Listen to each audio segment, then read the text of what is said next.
আল্লাহ পাকের দরবারে লক্ষ কোটি শুকরিয়া আদায় করছি যে আল্লাহ পাক রব্বুল ইজ্জাত ওয়াল জালাল শুরু থেকে এই পর্যন্ত আমাদেরকে আসার তৌফিক দান করেছেন।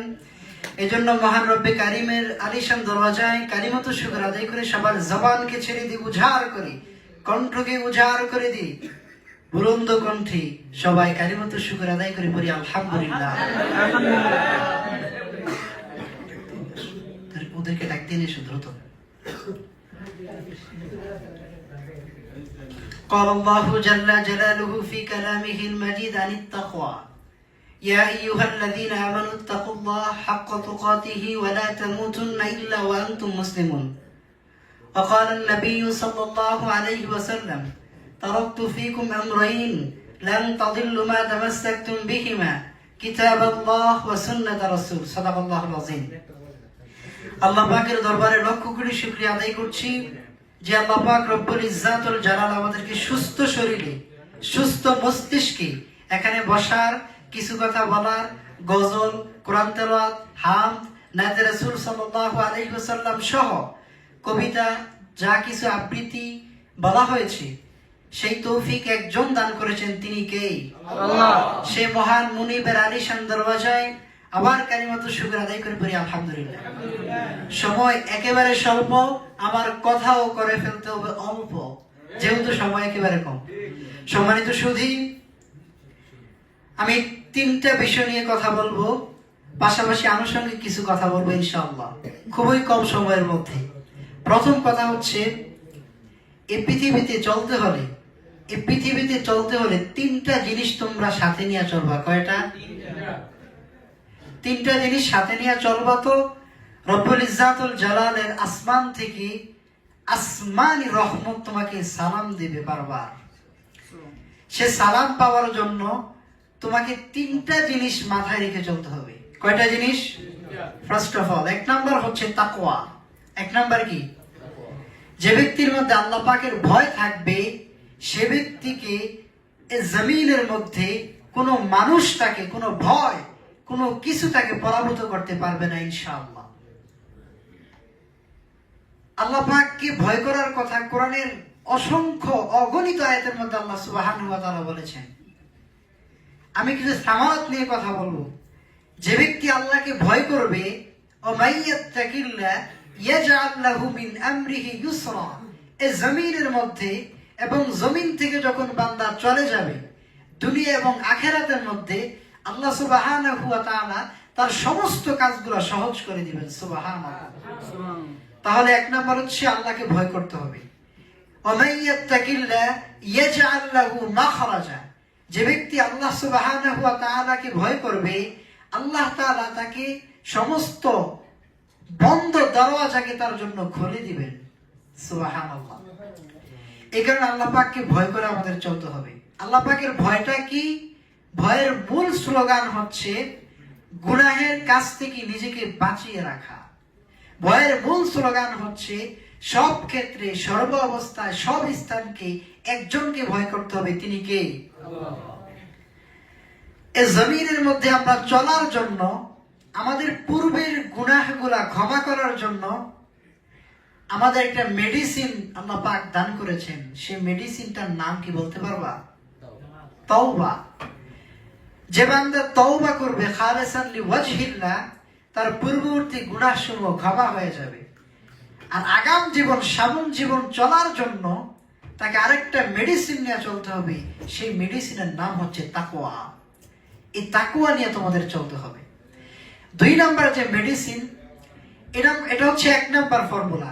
তোমরা এই তাকওয়া নিয়ে চলবা, দুনিয়া আখিরাতে আল্লাহ পাক কল্যাণের দরজাগুলো খুলে দিবেন। সুবহানাল্লাহ।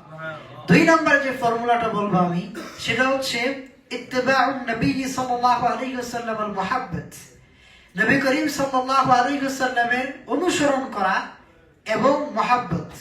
মুহাব্বত ছাড়া অনুসরণ, অনুসরণ ছাড়া মুহাব্বত। অনুসরণের জন্য অবশ্যই মুহাব্বত লাগবে, মুহাব্বত ছাড়া অনুসরণ হয় না।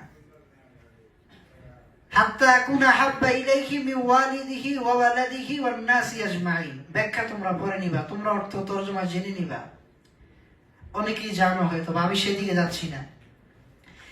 তো এই নবী করিম সাল্লাল্লাহু আলাইহি ওয়াসাল্লামের যখন মহব্বত থাকবে, সে কখনো অপর ভাইকে ঠকাতে পারবে না, অপর ভাইয়ের দুশ্চর্চা করতে পারবে না, অপর ভাইয়ের সাথে হিংসা করতে পারবে না, অপর ভাইয়ের সাথে অহংকার করতে পারবে না, অপর ভাইকে গালমন্দ করতে পারবে না, অপর ভাইকে আঘাতমূলক কথা বলতে পারবে না, অপর ভাইয়ের অন্তরে আঘাত করে কথা বলতে পারবে না, অপর ভাইয়ের হক নষ্ট করতে পারবে না। এক কথায় সে রাসূল করিম সাল্লাল্লাহু আলাইহি ওয়াসাল্লামের তরিকা এবং উসওয়া অনুযায়ী সে চলবে। 3 নাম্বার যে ফর্মুলাটা আমি বলবো সেটা হচ্ছে গুরুত্বপূর্ণ একটি ফর্মুলা। এই জমিনের মধ্যে এমন একটা সময় হয় যেই সময় পৃথিবীটা নিস্তব্ধ হয়ে যায়, আসমানটা নিস্তব্ধ হয়ে যায়, জমিনটা নিস্তব্ধ হয়ে যায়, পৃথিবীর মানুষগুলা সব ঘুমিয়ে যায়, সবার পলকগুলা কেমন যেন বন্ধ হয়ে যায়। শুধু তাই নয়, সাগরের মাছগুলা ঘুমিয়ে যায়। শুধু তাই নয়, সমুদ্রের গর্তের পিপিলিকাগুলা পর্যন্ত নিস্তব্ধ হয়ে যায়।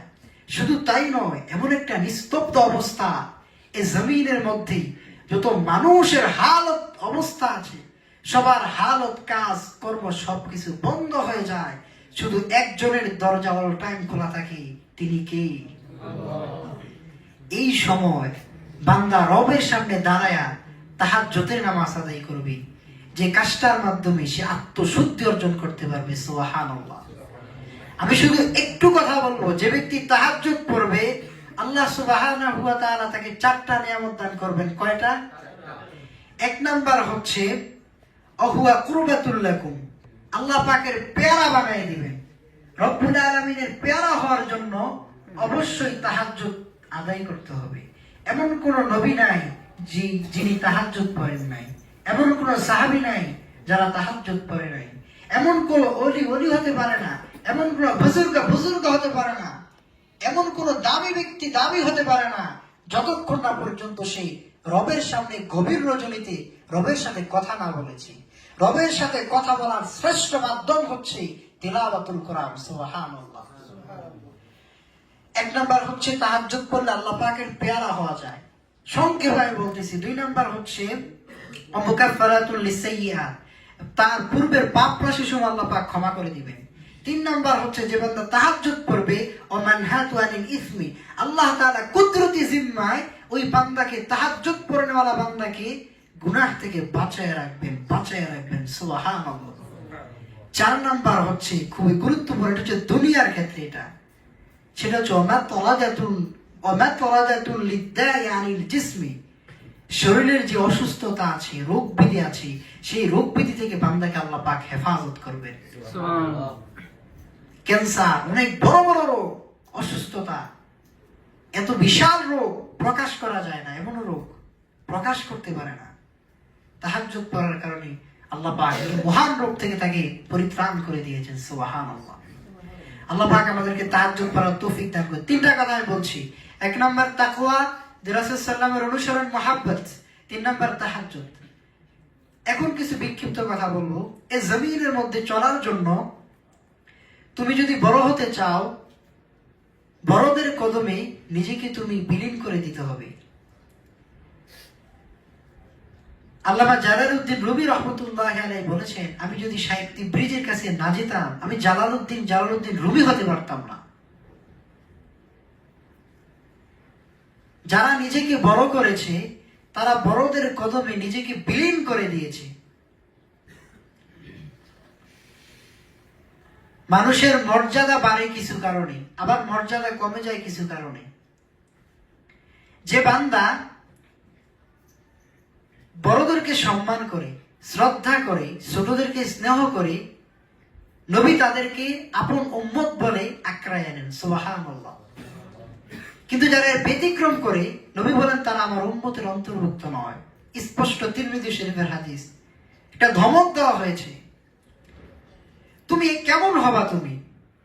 তুমি এমন হও যেন তুমি রাস্তা দিয়ে চললে মানুষ যেন দেখে বলে, লোকটার বাবা মা যেন কত ভালো, সে জানি কোন মায়ের সন্তান। তুমি এমন হও রাস্তা দিয়ে চললে যেন একজন পাপিষ্ট লোকও যেন বলতে বাধ্য হয় যে না, তাকে ডিস্টার্ব করা যাবে না, সে যেমন তেমন লোক নয়। তুমি এমন হও যেন তোমাকে মানুষ এমন কিছু না বলে যার কারণে তোমার মা বাবার উপর পর্যন্ত আঘাত পড়ে কথা। তুমি এমন হও যেন তুমি রাস্তা দিয়ে চললে ফেরেশতারা তোমাকে সালাম জানায়। তুমি এমন হও যেন পৃথিবীর সমস্ত মানুষ যেন তোমার ব্যবহারে আচরণে খুশি হয়ে যায়। হৃদয়টাকে আসমানের মতো বড় বানাও, সাগরের মতো বড় বানাও। আগে আমি ভাবতাম যে আসমানটা মনে এখানে দেখা যায়, একটু যাইতাম, দেখি না আসমানটা বিশাল বড়, এর বিস্তৃতি কুলকিনারা খুঁজে পাচ্ছি না। এত বিশাল বিস্তৃত আসমানের মতো হৃদয়টাকে বড় বানাও। সবাইকে স্থান দেওয়ার মতো যোগ্যতা অর্জন করো। মেজাজটাকে বড় বানাও, মস্তিষ্ককে বড় বানাও। তোমার আদর্শ ঠিক থাকবে রাসূল সাল্লামের। তোমাকে এমন বড় বানাইবা, নেরু মাইন্ডের হবে না, ব্রড মাইন্ডের হওয়ার চেষ্টা করো। বিক্ষিপ্ত যে কথাগুলো বললাম, আরেকটা কথা বলে দিই, সেটা হচ্ছে যখন যেটা করা দরকার সেটা করবা, সবার সাথে করার চেষ্টা করবা, আনন্দ উপভোগ করা, কোন ধরনের সাংস্কৃতিক অনুষ্ঠান উপভোগ করা, এগুলো তোমরা করবা। পড়াশোনা ঠিক রাখবা, আমল আখলাক ঠিক রাখবা। এক কথায় আল্লাহ পাকের কাছে পেয়ারা একজন বান্দা হয়ে দুনিয়া থেকে বিদায় নেওয়ার চেষ্টা করবে ইনশাআল্লাহ। তোমরা এখান থেকে একদল এমন হও যে তোমরা একদল হাদি হবা। ওমান আহসানু কাওলাম মিম্মান দাআ ইলাল্লাহ ইলা আখিরিল আয়াত। তোমরা এমন এক পর্যায়ে একদল দায়ী হও। তোমরা এখান থেকে একদল বিসিএস ক্যাডার হও। তোমরা একদল এখান থেকে প্রশাসনিক লাইনে বড় বড় কর্মকর্তার পদে ঢুকো। তোমাদের দ্বারা সব সম্ভব। তোমরা এমন হও যেন জাতি তোমাদের দ্বারা উপকৃত হয়। তোমার দ্বারা যেন কেউ কষ্ট না পায়। তুমি এমন হও যেন তোমার যেন কোনো একজন আদনা আলেমও যেন কষ্ট না পায়, আদনা মানুষ যেন কষ্ট না পায়, রিস্কাওয়ালা যেন তোমার দ্বারা কষ্ট না পায়। তুমি এমন হও। যখন তুমি এমন হবা তখন দেখবে আসমান তোমার জন্য দোয়া করবে, জমিন তোমার জন্য দোয়া করবে। কবি বলেছে, এমন জীবন করিবে গঠন, মরণে হাসিবে তুমি, কাঁদিবে ভুবন। নেককার বান্দা যখন গাছের ছায়ার মধ্যে যায়, গাছের ছায়া তাকে বলতে থাকে যে তুমি আমার এখান থেকে যাইও না, তুমি আরো কিছুক্ষণ থাকো। কিন্তু বদকার বান্দা যখন যায় তখন তাকে দূরে ঠেলে দাও। আল্লাহ পাক আমাদেরকে এই অগোছানো কথাগুলা জীবনে আমল করার এবং সামনে দিকে চলার হিম্মত, চেষ্টা, ধৈর্য আল্লাহ পাক আমাকে সহ তোমাদের সবাইকে দান করুক। আমিন। ওয়া আখিরি দাওয়ানা আলহামদুলিল্লাহি রাব্বিল আলামিন।